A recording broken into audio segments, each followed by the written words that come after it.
மாநிலத்தினுடைய முதலமைச்சர் ஐயா ஸ்டாலின் அவர்கள் மார்ச் முதல் வாரத்தில் அனைத்து கட்சி கூட்டத்தை கூப்பிட்டுருக்காங்க. எதுக்கு? பாராளுமன்றத்தினுடைய மறுசீரமைப்புல தமிழகத்திற்கு அநியாயம் நடக்கும் போது யாரும் எனக்கு சொன்னாங்க, எனக்கு தகவல் கிடைச்சிருச்சு, அதனால் உடனடியாக எல்லாம் வாங்க 45 கட்சிகளை கூப்பிட்டுருக்காங்க. முதலமைச்சர் அவர்கள் தனிப்பட்ட முறையில் பாரதிய ஜனதா கட்சிக்கும் கடிதம் எழுதியிருக்கிறாங்க. அந்த கடிதம் நாங்கள் கிடைக்க பெற்றிருக்கின்றோம். எங்களுக்கு கடிதம் எழுதியதற்காக முதலமைச்சருக்கு முதல்ல நன்றியை தெரிவிச்சுக்கிறோம். அதே நேரத்தில் முதலமைச்சர் அவர்கள் பாரதிய ஜனதா கட்சியினுடைய மாநில தலைவர் கடிதம் எழுதிய காரணத்தினால அதை விலக்குகின்ற கடமையும் எங்களுக்கு இருக்கு. இன்னைக்கு நம்முடைய அமைச்சர் அமித்ஷா அவர்கள் மேடையில் தெல்ல தெளிவாக டீலிமிட்டேஷன் மறுசீரமைப்பு நடக்கும் பொழுது நடக்கும், அது நடக்கும் பொழுது எப்படி நடக்கும் என்பதை சொல்லியிருக்கிறார். இன்னைக்கு 543 சீட் பாராளுமன்றத்தில் லோக்சபால இருக்கு. 543. இப்ப டீலிமிட்டேஷன் வரும்போது 543 என்ன சீட் வேணாலும் ஆகலாம். 600, 700, 800, 900 எந்த நம்பர் ஆனாலும் கூட விகிதாச்சார அடிப்படையில் ப்ரோ ரேட்டா 543 உதாரணத்துக்கு 800க்கு வருது அப்படின்னா ஒரு மாநிலமும் அதே சதவீத அடிப்படையில் அதனுடைய எம்பிக்கள் சீட்டு உயரும். இன்னைக்கு இந்தியா முழுவதும் விகிதாச்சார அடிப்படையில் 543 20% உயருதுன்னா அதே ப்ரோ ரேட்டா அதே விகிதாச்சார அடிப்படையில் எல்லா மாநிலத்தினுடைய சீட்டும் அதே அடிப்படையில் உயரும். தெல்ல தெளிவு. அப்படி இருக்கும் பொழுது ஜம்மு அண்ட் காஷ்மீர்ல பாத்தீங்கன்னா 1 லட்சம் பேருக்கு ஒரு எம்பி இருக்கலாம். உத்தரப்பிரதேசல 45 லட்சம் 49 லட்சத்துக்கு ஒரு எம்பி இருக்கலாம். தமிழகத்துல சில இடத்துல 25 லட்சத்துக்கு ஒரு எம்பி இருக்கலாம். அதாவது உயர்ந்த பின்பும் கூட அதை தெல்ல தெளிவாக அந்த மைக் கொஞ்சம் ஆஃப் பண்ண சொல்லுங்க. அதை தெல்ல தெளிவாக நம்முடைய அமைச்சர் அமித்ஷா அவர்கள் விகிதாச்சார அடிப்படையில புரோரேட்ட அடிப்படையில தான் சீட்டுகளுடைய எண்ணிக்கை அதிகரிக்கும் என்று சொன்ன பிறகு இதை 2024 தேர்தல் பிரச்சாரத்தில் ஆந்திர பிரதேஷ் தெலங்கானால பாரத பிரதமர் நரேந்திர மோடி அவர்கள் காங்கிரஸினுடைய எண்ணம் பலிக்காது, மக்கள் தொகை அடிப்படையில் நாங்கள் சீட்டை கொடுக்க போறோங்கிற எண்ணம் பலிக்காது என்பதையும் பிரதமர் அங்க தெளிவுபடுத்தியிருக்கிறார். ஆனால் முதலமைச்சர் அவர்களுக்கு நான் கேட்க விரும்புறேன், யாரு உங்களுக்கு சொன்னாங்க? இல்ல எனக்கு யாரோ சொன்னாங்க 848 சீட்டுன்னு சொன்னாங்க. யாரு சொன்னாங்க?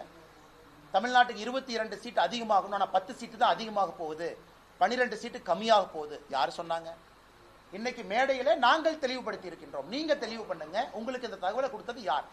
அப்படி நீங்க அந்த தகவலை யார் கொடுத்தாங்கன்னு சொல்லல அப்படின்னா ஒரு மாநிலத்தினுடைய முதலமைச்சர் தவறான ஒரு தகவலை மக்கள் மன்றத்தில் தெரிவிக்கலாமா, அனைத்து கட்சி கூட்டத்துக்கு அழைக்கலாமா அப்படிங்கிற கேள்வியும் பத்திரிகை நண்பர்கள் மூலமாக தமிழக மக்களுக்கு நாங்க வைக்கிறோம்.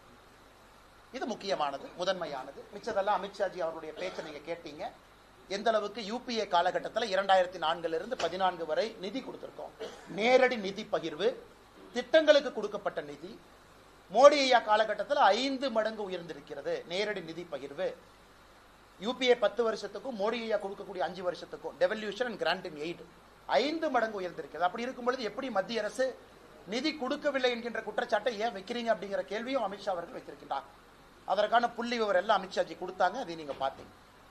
அடுத்தது இன்னைக்கு தமிழக வெற்றி கழகம் அவங்களுடைய 2வது ஆண்டு துவக்கத்தில் விழா நடந்திருக்கு.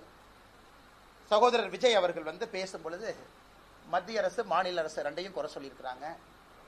வாட் ப்ரோ, ஒய் ப்ரோ, ஏன் ப்ரோ நீங்க உங்களுக்குள்ள எல்கேஜி பசங்க மாதிரி சண்டை போட்டுக்கிறீங்க.